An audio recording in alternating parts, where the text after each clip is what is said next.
dan para jamaah ILC yang saya kira tersebar di banyak tempatnya. Saya ingin komentar dua hal. Pertama, saya ingin menambahkan apa yang disampaikan oleh Bang Rai terkait dengan catatan-catatan kritis terkait dengan pilkada serentak secara nasional di 545 provinsi, kabupaten, dan kota.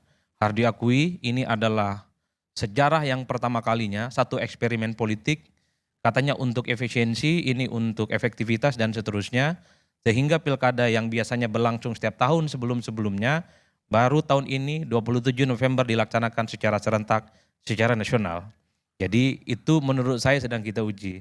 Nah, kenapa saya membuat catatan-catatan kritis? Karena memang kalau kita menghitung rata-rata secara umum, di 2024 ini pikiran kita itu terlampau crowded sebenarnya dengan urusan politik. Belum sepenuhnya kita selesai menghadapi Pilpres 2024 yang saya kira cukup melelahkan di akhir tahun, persisnya di bulan November, seluruh rakyat Indonesia kembali dihadapkan pada persoalan-persoalan politik. Kalau kita berinteraksi dengan calon-calon gubernur, calon bupati dan wali kota, rata-rata mereka ngeluh. Karena banyak yang dimajukan oleh partai itu adalah mereka yang terpilih sebagai anggota dewan, terpilih jadi DPRD, di mana residu dalam pileg belum selesai, tapi karena harus menjalankan amanat partai, dia mencalonkan kembali. Syukur kalau menang. Kalau kalah ini akan menjadi efek yang menurut saya tidak main-main. Oleh karena itu, penting memang kalau pilkada serentak itu tetap dilakukan, tapi kalau boleh usul ke kawan-kawan DPR Komisi 2 dan teman-teman KPU khususnya dan pemerintah khususnya, di masa yang akan datang mungkin pilkada serentak jangan bersamaan dengan Pilpres. Alangkah lebih baiknya misalnya diundur, kalau memang Pilpresnya itu 2029 di Februari, alangkah lebih baiknya pilkada serentaknya itu juga dilaksanakan pada tahun 2020-nya. Minimal ada jeda setahun. Nah 2030 maksud saya, ada jeda sekitar setahun. Jadi residu-residu, kelelahan, kebosanan, crowded terkait dengan politik itu bisa diantisipasi. Jikapun tetap pilkada serentak dilaksanakan 2030, sebisa mungkin jangan secara bersamaan one day one election, dibagi secara zonasi. Misalnya di bulan Februari ini khusus untuk Indonesia bagian barat, di bulan Juni itu untuk bagian tengah, dan di bulan November atau Desember itu untuk Indonesia bagian timur. Kenapa begini? Kalau pilkada serentak hari ini yang kita saksikan, ini kan pilkada, hanya pilkada yang rasa Jawa, sangat Jawa sentris. Berulang kali kita tengok-tengok TV, perkelahian-perkelahian dan medsos, tawuran opini dan ide, enggak jauh-jauh dari Jawa Timur, Jawa Barat, Jawa Tengah, Jakarta, Banten, dan sedikit-sedikit saja di tempat yang lain. Kalau pilkada misalnya dibagi dalam setahun itu menjadi 3 zonasi, misalnya di Indonesia bagian barat di bulan Februari, saya kira konsentrasi publik juga akan membaca bagaimana debat kandidat, visi misi, termasuk kampanye politik yang dilakukan oleh paslon. Kalau di bulan Juni itu dilaksanakan pilkada serentak di Indonesia bagian tengah, orang Jakarta, orang Indonesia bagian barat, kan juga tertarik untuk menyaksikan bagaimana perdebatan-perdebatan yang berkembang di sana. Termasuk di akhir tahun misalnya, pilkada untuk bagian Indonesia Timur itu kan menarik.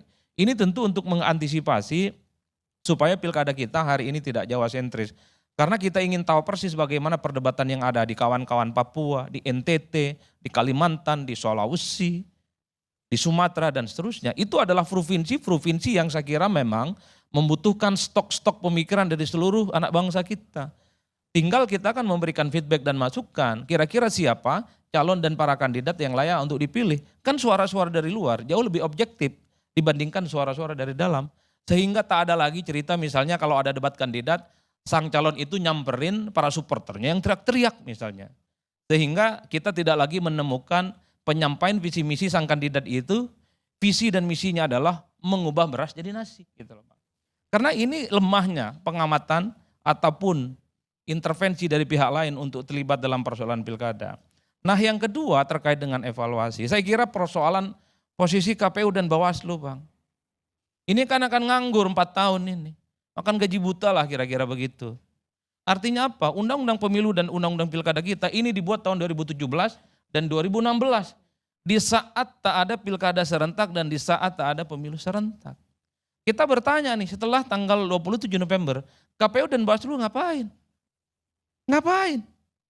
Ini perlu dipikirkan oleh kawan-kawan DPR, perlu dipikirkan oleh pemerintah. kemarin memang sempat muncul perdebatan di parlemen dan DPR supaya ada badan ad hoc ya yang terjadi misalnya di KPU dan Bawaslu. Tapi kan itu sepertinya ditolak ya Kakak Irma. Tapi apapun posisinya bagi saya, jangan sampai ke depan itu KPU dan Bawaslu ini bagian dari kekuasaan negara, instrumen yang kemudian disebut hanya sebatas makan gaji buta, kerjanya 5 tahun sekali, fasilitasnya luar biasa Bang.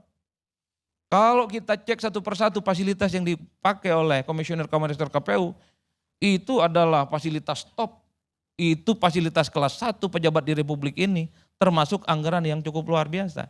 Ini yang saya kira memang untuk reposisi dan penyesuaian bagaimana fungsi-fungsi penyelenggara KPU dan Bawaslu itu bisa sesuai dengan harapan di masa yang akan datang. Gimana ya bisa beli semuanya? Kan lagi diskon besar-besaran ya. Semua ini bisa aku beli. Termasuk misalnya kita berharap DPR dan pemerintah ini membuat satu regulasi haram hukumnya supaya tak ada calon tunggal melawan kota kosong. Ini berbahaya betul. Kalau pilkada serentak itu sudah banyak ada pilkada kota kosong, bukan tidak mungkin di pilpres di masa yang akan datang juga akan muncul calon presiden melawan kota kosong. Dan sekarang ada 41 kota kosong. Iya. Di 41 daerah, iya. Artinya apa Bang? Atas nama solidaritas Kimplas, atas nama kebangsaan, bukan tidak mungkin ada calon tertentu, partai politik tertentu dikucilkan untuk tidak maju pilpres di 2024. Pilkada kita itu ditolong oleh putusan Mahkamah Konstitusi 60 yang mengakibatkan di mana calon-calon dan partai yang selama ini dikerdilkan seperti PDIP bisa maju. Seperti di Jakarta. Coba kalau tidak ada MK 60, PDIP nggak bakal bisa memajukan Pram dan Sidul. Nah saya membayangkan pilpres juga akan melawan kotak kosong. Kalau semua partai itu diborong, yang lolos parlemen atas nama kebangsaan, atas nama negosiasi politik, atas nama kepentingan bangsa dan negara, bukan tidak mungkin 5 tahun, 10 tahun, 15 tahun yang akan datang.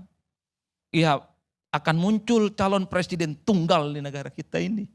Nah ini yang menurut saya perlu difikirkan bahwa haram hukumnya di pilkada, bahwa ada batas maksimal koalisi antar partai yang itu masih membuka sekecil apapun ruang bagi partai untuk mengajukan calon penantang, terlepas calon penantangnya lemah, terlepas partai politiknya lemah, terlepas secara kalkulasi politik lemah, karena kita ingin menyelamatkan esensi dari pemilu, pilkada adalah perang antara orang dengan orang, bukan perang antara orang dengan kotak kosong.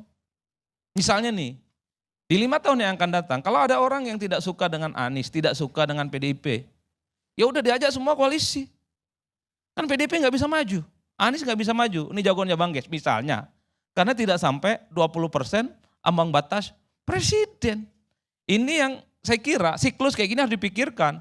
Dan kalau suatu waktu yang berkuasa misalnya kembali PDIP, bisa saja regulasinya juga akan mempersulit pihak lain sehingga tak ada penantang yang relatif serius dan bisa menimbulkan calon tunggal. Ini bukan hanya untuk satu partai, bukan hanya untuk satu calon. Karena apa yang terjadi hari ini kan sebenarnya didesain beberapa tahun yang lalu. Misalnya ambang batas parlemen, ini kan mainan partai-partai besar yang juga memakan partai-partai yang turut menyetujui 4% ambang batas parlemen. Jadi sistem ini bisa memakan siapa saja, sangat tergantung bagaimana siapa yang berkuasa dan siapa yang menang. Jadi itu yang saya kira menjadi catatan-catatan penting ya terkait dengan evaluasi pilkada serentak. Termasuk kalau bisa debat kandidat calon nggak perlulah pakai penonton yang cenderung provokatif dan menurut saya memang sangat memancing keributan. Karena antar penonton beda faksi itu kan sumbunya pendek Bang. Kalau bisa kandidat itu debat kayak YLC, hanya 2-3 paslon, cuman ada Bang Karni, mereka menyampaikan visi misi dan debat kandidat, urat sarafnya dikeluarin semua, data-datanya dikeluarin semuanya, nggak boleh pakai tab, nggak boleh pakai handphone, matikan semua. Biar kelihatan siapa yang tidak pakai bantuan dan siapa yang pakai bantuan kelihatan jago kalau bicara. Kan keren Bang, ini debat kandidat dikit-dikit ada contekan. Menurut saya nggak orisinal, handphonenya dibuka, tabnya dibuka. Siapa yang menggaransi bahwa mereka itu tidak ada support yang kemudian memberikan mereka itu feedback dan masukan yang menurut saya cukup bagus. Sebentar, Adi. Saya kira itu juga nggak benar kalau nggak boleh bawa contekan. Karena kalau bicara angka, orang nggak bisa. Nggak semua orang bisa punya nalar yang begitu cerdas seperti Sri Mulyani. Yang kalau lihat angka itu dia udah bisa terekam di sininya. Saya kira kalau untuk bawa contekan, bawa poin-pointer sih saya kira itu masih masuk akal lah ya. Makasih. Nah, dia sendiri aja masih pakai contekan, gimana ceritanya? Baik. Tapi contekannya orisinal. Ini muncul di ruangan ini terkait dengan apa yang harus kita sampaikan. Kalau contekan kayak gitu boleh. Nah, karena ini sudah dipotong oleh Kak Irma, saya harus masuk poin yang kedua. Ini terkait dengan pilkada. Jadi terkait dengan pilkada, suka tidak suka, pilkada serentak nasional di 2024, ini kalau kita hitung di atas kertas secara seksama, memang ini adalah kemenangan bagi Prabowo Subianto dan Gerindra. Itu harus diakui. Ini sepertinya siklus dari kekuatan politik yang berubah dalam setiap 5 tahun. Dalam Pilpres kita akui Prabowo sebagai partai ataupun sebagai presiden yang terpilih. Di pilkada kalau kita hitung rata-rata, terutama di provinsi-provinsi besar, itu adalah kemenangan Prabowo dan Gerindra, bukan yang lain.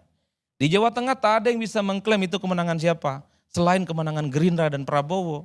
Apapun, Lutfi itu adalah kader Gerindra. Nggak bisa ada yang bisa mengklaim Lutfi itu orangnya siapa hari ini. Itu penting. Di Jawa Barat itu Deddy Mulyadi. Provinsi besar dengan jumlah penduduk hampir 40 juta.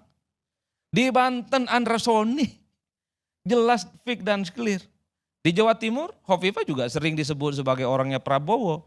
Bahkan di Tuan Kamil, menurut saya ada sedikit eksepsional soal Jakarta. Ini agak sedikit panjang kalau soal itu. Yang ingin saya katakan adalah, secara umum di provinsi-provinsi besar, ini adalah kemenangan Gerindra. Bagi saya ini bagian dari siklus kekuasaan yang saat ini sedang dimenangkan oleh Gerindra di Pilpres yang merembet kepada pilkada.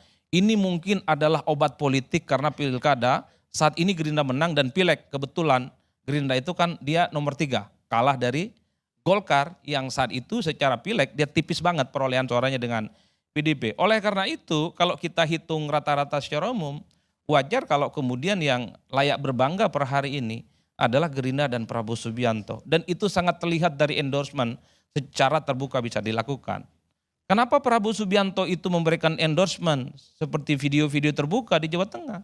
Saya menduga ini karena Lutfi adalah kader Gerindra. Dan kompetisinya di kandang banteng yang tidak mudah. Kenapa misalnya Prabowo Subianto memberikan endorsement politik di Banten. Andra Soni yang dalam survei-survei, dalam kalkulasi politik apapun, rasa-rasanya sulit mengalahkan Airin. Karena Andra Soni adalah kader terbaik Gerindra di Banten, melawan terah politik dinastinya Atut, mengusung Airin Rahmadiani. Kenapa misalnya Prabowo tidak terbuka mengendorse Ridwan Kamil di Jakarta? Saya menduga Ridwan Kamil bukan kader Gerindra. Tapi beda ceritanya. Kalau Ridwan Kamil itu, misalnya besok Ridwan Kamil Gerindra, saya hakul yakin kalau pilkada Jakarta berlangsung 2 putaran Prabowo juga akan memberikan dukungan secara terbuka. Seperti yang di Jawa Tengah ataupun seperti di Banten. Itu yang saya kira memang harus dikalkulasi secara utuh. Saya membaca dukungan politik Prabowo di begitu banyak tempat, yang paling samar hanya di Jakarta. Enggak terlampau kelihatan. Bahwa ada makan malam, ya itu tidak bisa dibantah. Bahwa ada surat edaran yang diupload oleh salah satu artis kawakan misalnya. Iya, tapi kan sehari 2 hari itu di take down. Seakan-akan surat edaran yang nggak terlampau serius. Beda ceritanya ketika Prabowo itu memberikan dukungan politiknya kepada Andra Soni ataupun kepada Lutfi. Terbuka dan itu ajakan untuk memilih. Ini yang saya kira memang kenapa daya hentak endorsement Prabowo di Jakarta itu tidak terlampau kelihatan, yang justru kelihatan adalah bagaimana dukungan politik Jokowi yang secara terbuka. Oleh karena itu tinggal kita cek nanti ini apakah pilkada serentak itu, maksud saya pilkada Jakarta berlangsung 1 ataupun 2 putaran. Per hari ini kalau kita membaca quick count, satu-satunya kesimpulan yang bisa disampaikan adalah kubu nomor 3, Pramono dan Sidul itu mengungguli 2 paslon yang lain. Dokter berbohong kepada kami dan menyembunyikan kebenaran dari Tukul. Setelah dia mengalami stroke pada tahun 2021. Dengan angka kisiran 50 sekian. Tapi semuanya ini kan dalam rentan margin of error. Quick count itu kan ada margin of error yang 1%, ada yang 1,5%, ada yang 2%. Tentu bagi kubu Pram dan Sidul dibaca optimis bahwa pilkada berlangsung 1 putaran di Jakarta. Tapi bagi kubunya Bang Silvester, bagi kubunya Kim Plus, Kak Irma, dibaca negatif. Itu tidak 1 putaran, tapi berlangsung 2 putaran. Tapi ingat, dalam undang-undang pilkada disebutkan bahwa quick count dan survei Ini adalah partisipasi politik dari masyarakat dan bukan hasil resmi dari KPU. Jadi tunggu hasil resminya soal apakah Jakarta itu 1 ataupun 2 putaran. Kira-kira Bang Karni, begitu dikit. Bang Karni yang bisa kita sampaikan. Kurang lebihnya mohon maaf. Oh, satu lagi. Untuk kasus Pilkada Jakarta, terus terang saya harus berterima kasih kepada RK dan Pak Suswono karena bisa menyatukan FPI dengan Pak Jokowi. Ini langkah betul, Pak. Apapun judulnya, FPI itu adalah organisasi yang dianggap terlarang, dibubarkan oleh Pak Jokowi. Tapi dalam Pilkada kali ini, dua belah pihak ini bisa berenang dalam satu kolam bersama. Begitupun sebaliknya, Bang. Kita harus berterima kasih kepada Pak Pramono dan Sidul bisa menyatukan Ahoker dan anak Abah. Bang Ges, saya membayangkan cukup akrab dengan kawan-kawan dan elit-elit PDIP yang sepanjang 5 tahun lamanya saling kelahi, saling ribut, saling menegasi. Tapi inilah politik kita. Satu sisi memang buat ribut, tapi politik jugalah yang kemudian membuat kita saling berangkulan satu sama yang lainnya. Terima kasih. Billahi taufik wal hidayah. Wassalamualaikum warahmatullahi wabarakatuh. Bang Karni, saya Ya. satu